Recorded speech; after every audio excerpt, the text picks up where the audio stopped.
Hey everyone, Technically Jeff here, and today I'm reviewing this Lectron VBox Level 2 electric vehicle charger that can be plugged in or hardwired to allow up to 48 amps and 11.5 kilowatts of EV charging. So most of you know I use a Juicebox 40 EV charger at my house. It's a smart EV charger that works well, but what if you don't need that smart capability? Lectron sent me their VBox EV charger that allows you to get very fast EV charging for a decent amount less than the Juicebox and other smart EV chargers. Right now it's only $420, which is a pretty great deal for up to 48 amps of charging. You can also choose lower amp setting too, which is nice since I know people have different needs and various sizes of wiring in their homes and you don't want to overload your circuits.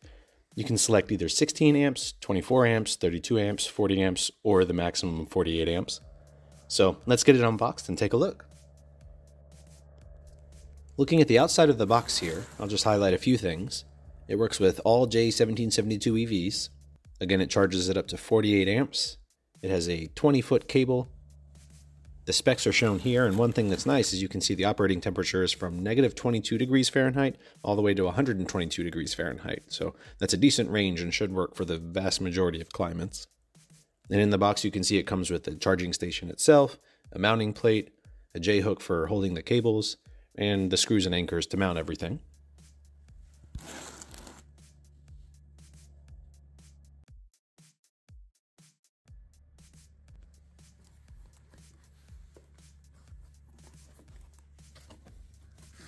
You can see everything's packaged really well.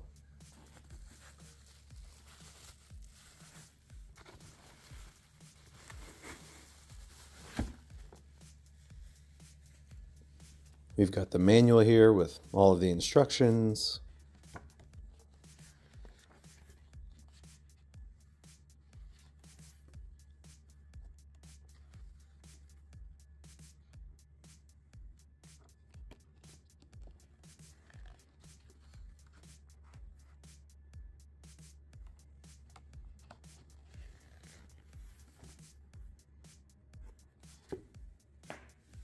We've got the mounting reference diagram.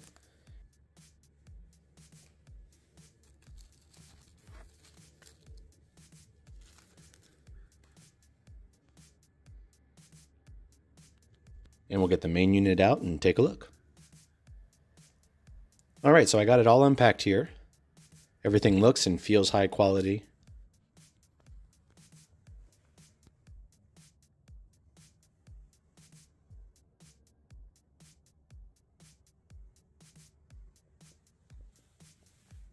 We've got the NEMA 1450 plug and the J1772 connector.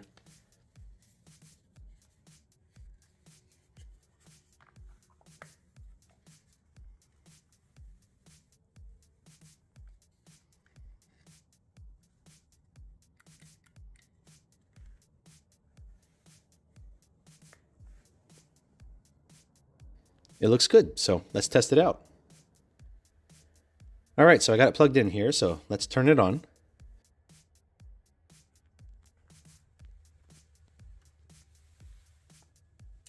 I do like the style. It looks very modern. It has LEDs that easily indicate the status of the charging. It also has a display that shows information about the charging as well, which is handy. These cables are also very heavy duty. The charging cable is definitely thicker than the one on my Juicebox 40. Since this unit can handle more amperage, a thicker cable is good to have. So I'll plug it in the car and see how it goes.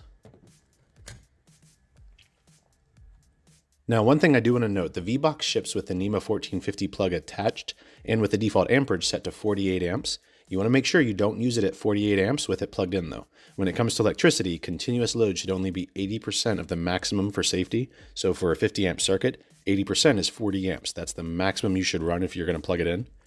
Leaving it on the default here, you can see it will let you run it at the higher setting plugged in, but that's not safe to do for long periods of time, so don't do that. I did provide feedback to Lectron on this, so they can clarify that in their instructions and details online and maybe change the default setting to 40 amps. If it is hardwired though, as long as the circuit has wiring capable of handling the load and you're on a 60 amp breaker, 48 amps is fine. You can see though, at the 48 amp setting, it pulls around 47 amps.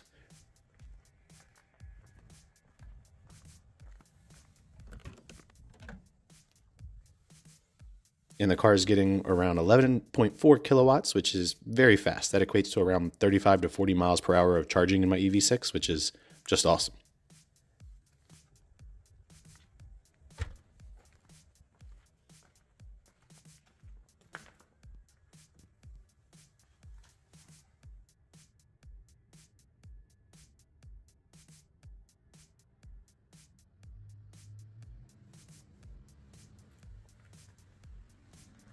Now, to lower it down, since I'm plugging it in, I'm going to disconnect the charger and turn off the unit.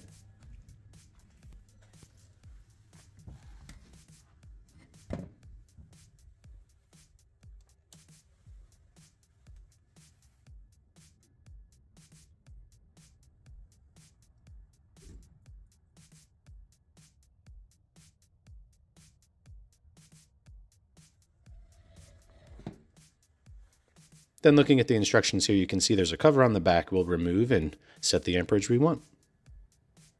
So looking at the back here, to remove the back cover, we'll take out these screws on the outside.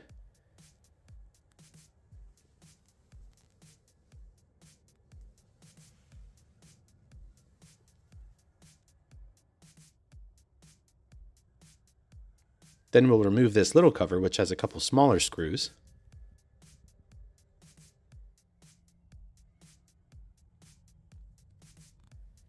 Then there's this adjustment knob where you can set it at whichever amperage you want. I'll go ahead and set it at 40 amps.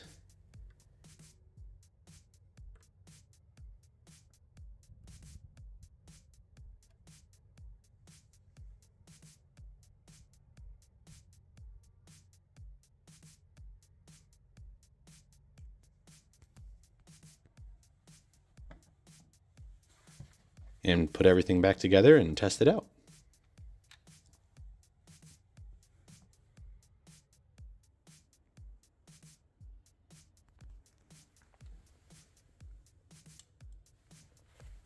Turning it back on, you can see it now shows 40 amps. It also shows the temperature, which is nice. It does have overheating protection as well as other protections built in.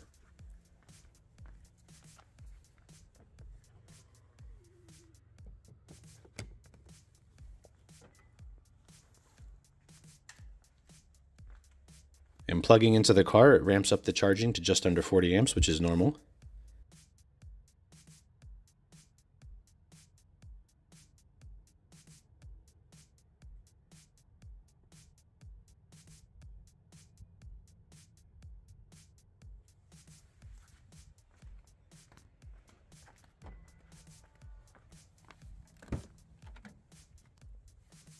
And coming inside, it's charging at about 9.5 kilowatts, which is normal at 40 amps.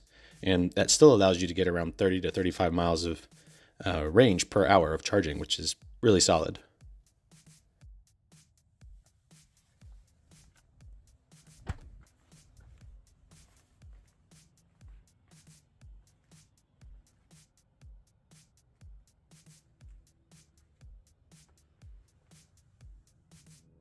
So overall, I'm very pleased with the Lectron VBox EV charger. It works well, it seems to be good quality. It's got a lot of protections built in, and it has the IP55 weatherproof rating, so you don't have to worry about any issues there. And you can mount it, and it has a hook to hang the cables on when not in use, which is nice. I'm not going to mount it personally because I'm actually going to give this unit away when we hit a subscriber milestone in the future, so stay tuned for that. But yeah, for the price, you can't really beat the charging speeds. I'll post links in the description, but you can purchase it from their site, or you can purchase from Amazon if you prefer that. In both places, they have really good reviews, so I can feel comfortable about recommending this for those of you looking for a nice, fast home EV charger that doesn't have all the bells and whistles of a smart charger, but can save you some money.